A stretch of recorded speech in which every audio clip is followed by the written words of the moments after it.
একঘেয়ে গ্রাম্য জীবনের মধ্যে হঠাৎ শোনা গেল আমাদের পাশের বাড়ির শ্যামাকান্ত চক্রবর্তীর বিয়ে। শ্যামাকান্ত চক্রবর্তী আমার কাকা হন, অবশ্যই গ্রাম সম্পর্কে। শ্যামা কাকার বয়স কত তা জানি নে। তিনি নাকি কলেজে পড়েন কলকাতায় না কোথায়। গ্রামে আসেন মাঝে মাঝে, দেখতে পাই। বিয়ে হচ্ছে আমাদের গ্রামের কাছে নসরাপুর। নসরাপুর গ্রামের বীরেশ্বর ভট্টাচার্যের মেয়ে। বীরেশ্বর ভট্টাচার্যকে দেখেছি, বুড়ো মানুষ, ওই গ্রামেরই পাঠশালার পণ্ডিত। আমাদের গাঁয়ে এসেছিলেন বার কয়েক। বিয়ে হবে সামনের সোমবারে। হই হই পড়ে গেল পাড়ার ছেলেদের মধ্যে। আমাদের দল ঠিক করলে একটা উৎসব করতে হবে এই বিয়ের দিনে। আমার উৎসাহটা সবচেয়ে বেশি। আমি ভেবেচিন্তে দক্ষিণ মাঠের বিলের ধার থেকে কতকগুলো পাকাঠি নিয়ে এলাম এবং পথের ধারের প্রত্যেক গাছে এক গাছা করে পাকাটি নোনার ডালের ছোটা দিয়ে বাঁধলাম। হরি জ্যাঠামশাই দেখে বললেন, ও কি হচ্ছে? বড় বড় মোটা কাঁচের পরকলা বসানো চশমার ভিতর দিয়ে দেখি হরি জ্যাঠামশাই আমার দিকে কটমট করে তাকাচ্ছেন। ভয় ভয় গাছ থেকে নেমে পড়লাম। বলি, ও এই কি? বাজি আলো করবো শ্যামা কাকার বিয়েতে, তাই পাকাটি বাঁধছি। যত ছেলে মানুষই, ওই একটা সরু পাকাটি জেলে আলো হবে? কতক্ষণ জ্বলবে ওটা? যতক্ষণ হয়। ছাই হবে। বুদ্ধি কত, ও কখনো জ্বলে? হরি জ্যাঠামশাই চলে গেলেন। আমার রাগ হলো মনে মনে। উনি সব জানেন কি না? পাকাটি জ্বলবে না তো কি জ্বলবে? ক্রমে বিয়ের দিন এসে পড়ল। যেদিন বিয়ের বর রওনা হয়ে চলে গেল, সেদিন পাকাঠি জ্বালতে সঙ্গী সতু ও হিরু বারণ করলে। আজ জেলে কি হবে? যেদিন বর আসবে বউ নিয়ে, সেদিন জেলে দিবি, দেখাবে ভালো। বিয়ের বরযাত্রী গেল গাঁ শুদ্ধ ছিটিয়ে। কিন্তু আমার যে অত উৎসাহ, আমারই যাওয়া হলো না। কেন যে যাওয়া হলো না কি জানি। বাবা গেলেন, অথচ আমায় নিয়ে গেলেন না। তার জন্য কোনো কান্নাকাটি করলাম না। খাওয়ার উপর আমার বিশেষ কোনো লোভ নেই। খেয়ে আমি সহ্য করতে পারিনি, পেটের অসুখ করে। ওই জন্যই বোধহয় বাবা আমায় নিয়ে গেলেন না। কে জানে। মঙ্গলবারের সন্ধ্যের আগে বরবউ আসবে, বরযাত্রীরা ফিরে এসে বললে। আমি ঠিক করলাম, যেমন ওরা আসবে অমনি যে পথে আসবে ওরা, সে পথের দুধারে গাছে যত পাকাটি বেঁধেছি সবগুলো জ্বালাবো। কেবল ঘরবার করছি, একে ওকে কেবল জিজ্ঞেস করছি, কখন বর আসবে? বেলা যায় যায়। এমন সময় নীলু এসে বললে, ওরে শিগগির চল, বউ আসছে। আমি বললাম, কে বললে? নীলু আমার হাত ধরে এগিয়ে নিয়ে চলল। গোয়ালাপাড়ার মোড়ে গিয়ে বাজনার শব্দ শুনতে পাওয়া গেল যথেষ্ট। বললাম, কদ্দূর রে? তা বুনোপাড়ার কাছে হবে, অনেক দূর এখনো। দেখতে দেখতে শ্যামা কাকার ঘোড়ার গাড়ি কাছে এসে গেল। আমরা ঘোড়ার গাড়ি বেশি দেখিনি, দু একখানা কালে ভদ্রে শহর থেকে গ্রামে ঢুকে। তাও আমাদের জীবনে সব শুদ্ধ মিলে বার দুই দেখেছি মাত্র। ছেলের দল কলরব করে উঠল, ওই রে ঘোড়ার গাড়ি! সঙ্গে সঙ্গে বর্বর শুদ্ধ গাড়ি কাছে এসে পড়ল। এইবার কিন্তু বাঁধল মুশকিল। পাকা রাস্তা ছেড়ে খানিকটা রাস্তা গেলে তবে আমাদের গ্রাম। শ্রাবণ মাসের শেষ, বেজায় কাদা হয়েছে কাঁচা রাস্তায়। বিশেষ করে একটা জায়গায় হাবড় কাদা, সেটার নাম সাঁড়াতলার দ। গাড়ি সেখানে এসে সেই হাবড়ে পড়ে পুঁতে গেল। মোষের গাড়ি সে কাদায় পড়লে ওঠে না, শহুরে ঘোড়ার সাধ্যে কি সে হাবড় থেকে গাড়ি ওঠায়? ননি বললে, এ রামকাদা থেকে বাছা ধানের আর উঠতে হবে না, ও রোগা ঘেনা ঘোড়ার কম্ম এই হাবড় ঠেলে ওঠা। তখন সবাই মিলে চাকা ঠেলতে লাগলাম। গাড়ি চলে এলো শ্যামা কাকাদের বাড়ি। শ্যামা কাকার মা বউ বরণ করে ঘরে তুললেন। তখনও সন্ধ্যা হয়নি, বর্ষাকাল। রোদ আছে কি নেই বোঝা যায় না, যদিও 3-4 দিন বৃষ্টি হয়নি। আমাদের আকর্ষণের বস্তু হয়ে দাঁড়িয়েছে ঘোড়ার গাড়িখানা।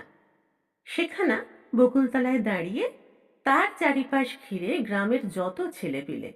গাড়োয়ান বলছে, যদি আমরা সাঁড়াতলার দুয়ের হাবড় পর্যন্ত গিয়ে চাকা ঠেলে গাড়ি উঠিয়ে দিতে রাজি হই, তবে সে আমাদের গাড়িতে চড়তে দেবে পাকা রাস্তা পর্যন্ত।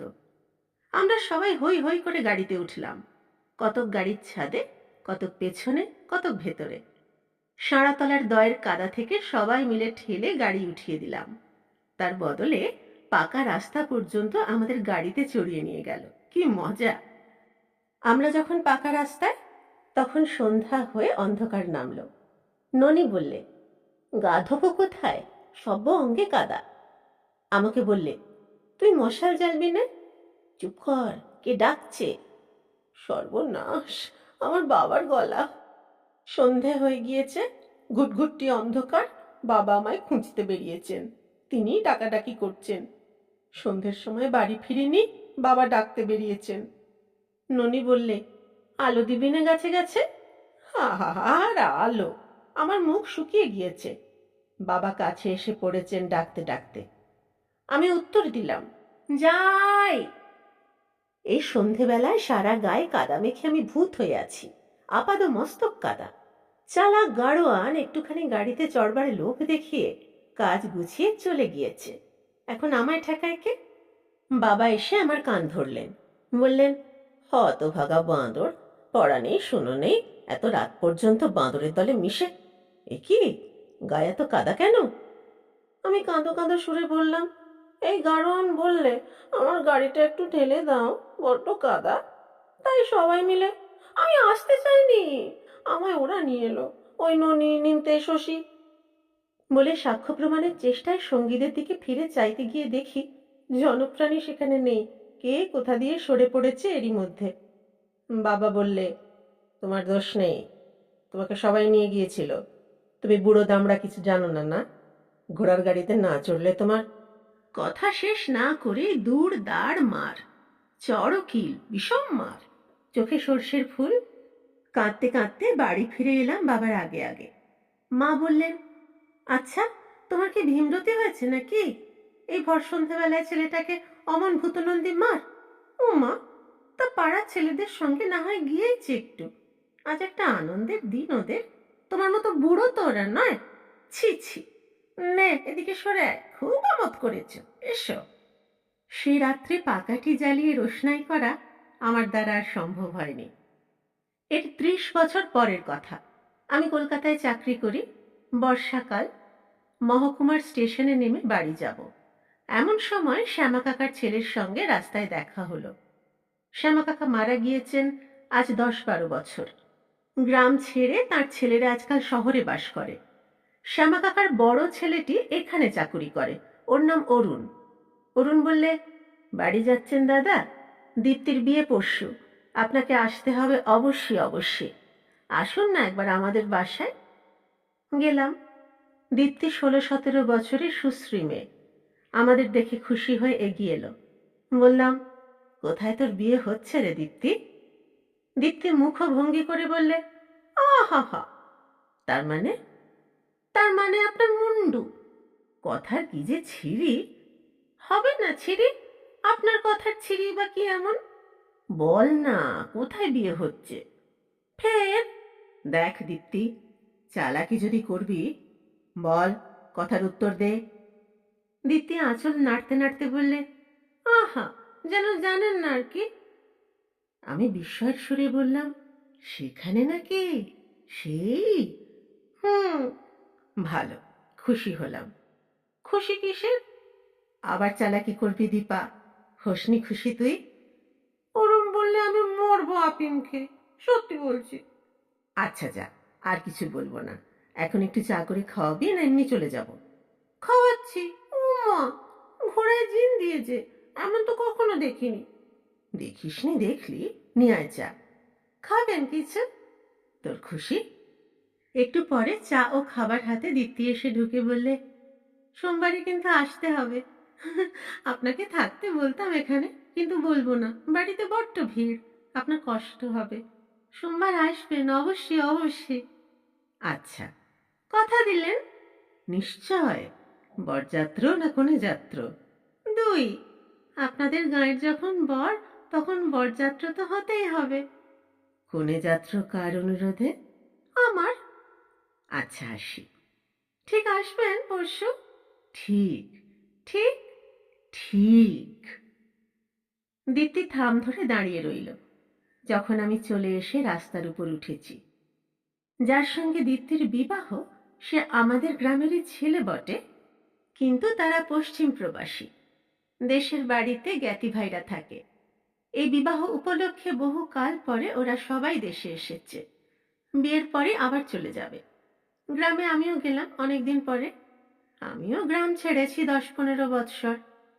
গ্রামে যেতেই ওদের দল এসে আমায় বরযাত্রী হওয়ার নিমন্ত্রণ করে গেল। বিবাহের দিন এসে পড়ল। বিবাহের লগ্ন সন্ধ্যার অন্ধকারে। অন্যান্য বরযাত্রী কতক নৌকোতে, কতক গরুর গাড়িতে রওনা হয়ে কনের বাড়ি চলে গেল। শহর থেকে একখানা ঘোড়ার গাড়ি এসেছে। সেখানাতে বর, বরকর্তা, পুরুত ও আমি যাব এই স্থির হয়েছে। বর বললে, নিতাইদা চা খেয়ে নাও, আর বেশি দেরি না হয় বাবাকে বলো, তুমি সব গুছিয়ে নাও। সে ভাবনা তোমার কেন, যা করবার করছি। শোনো একটা কথা, দীপ্তি তোমায় কিছু বলেছিল? না। বিয়ের বিষয়? না। দেখা হয়নি আসবার দিন? না। কেন? তাই জিজ্ঞেস করছি। সন্ধ্যের অল্পই দেরি আছে, তখন আমরা ঘোড়ার গাড়িতে গিয়ে উঠলাম। গাড়িও ছেড়ে দিলে। আমাদের পিছনে শাঁখ বাজতে লাগলো, হুলু পড়তে লাগলো। গাড়ি গাঁ ছাড়িয়ে খানিক দূর যেতে না যেতে অন্ধকার নামলো। সঙ্গে সঙ্গে সাঁড়াতলার দয়ের কাদায় গিয়ে পড়ল গাড়ি। কিছুতেই আর ওঠে না। ঝাড়া 15 মিনিট বৃথা চেষ্টার পর গাড়োয়ান বললে, বাবু একটু নামতে হবে। খালি গাড়ি তখন নিয়ে গিয়েছিলাম, এখন বোঝাই গাড়ি যাবে না, আপনারা একটু নামুন।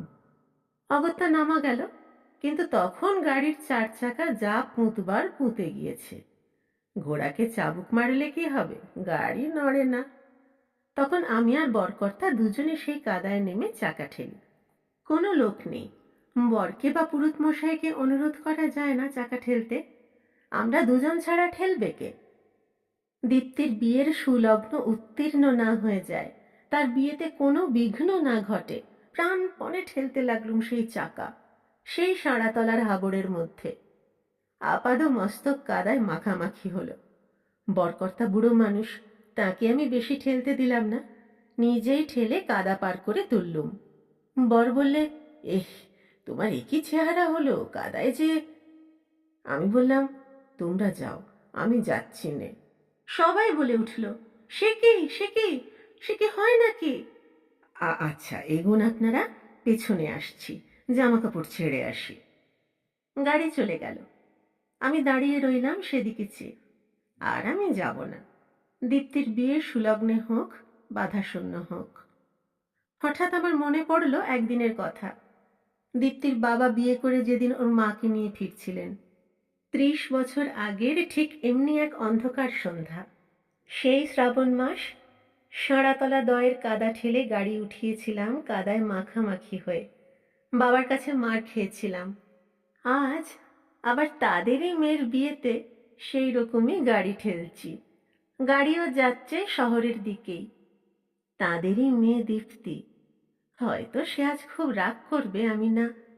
জীবনে কি আশ্চর্য ঘটনাই সব ঘটে।